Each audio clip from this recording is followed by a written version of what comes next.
Wow. We played the first over okay with the bat, and then it sort of just snowballed from there. And then yeah, the game only finished 20 minutes ago. So trying to digest it is hard in that 20 minutes, but it's also necessary that we digest it and move on from it by the end of tonight, because we have to travel tomorrow and we got to get up to play another game on Sunday. And we're going to do it the hard way now, but I hope we meet RCB again on Tuesday night.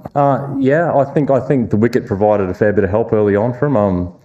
And we probably went a little bit too hard. Like we have been getting over 200 a lot, but probably realising that maybe a 180 score might have been enough on that kind of wicket if we could extract some movement out of it early. But to be honest, 100 wasn't going to be enough tonight. It was getting a little bit damp as well during our bowling innings, so that was going to come into play as well. We had a rough night out, yeah. Not when we bowled in the end, because we saw what was happening in the first innings, but we knew we were going to have a short time before, if there were a couple of boundaries and the ball got a little bit wet or hit the sideboard, and stop swinging. And I think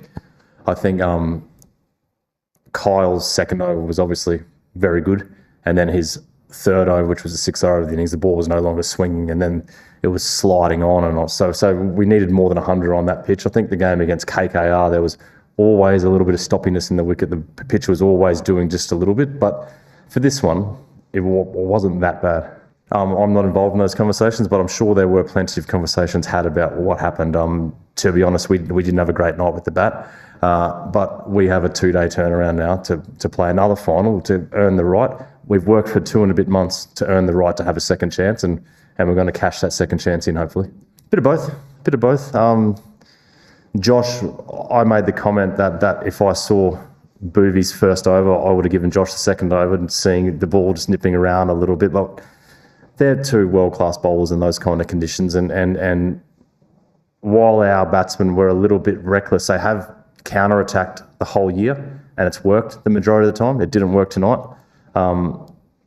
We do need to talk about it, but we also understand we're going to a pitch that's going to be completely different to what we just played on. So the aggressive nature should return in Ahmedabad. Yeah, well, today we obviously should have drawn the line a little bit earlier than we did and tried to get 100 and 150 plus. Like, we kept recalibrating. We knew it was probably 180 was about going to be it. Then, well, if we get 150, we're a chance. Well, if we get 120, we know we've defended a low score here before, and we just kept losing wickets. And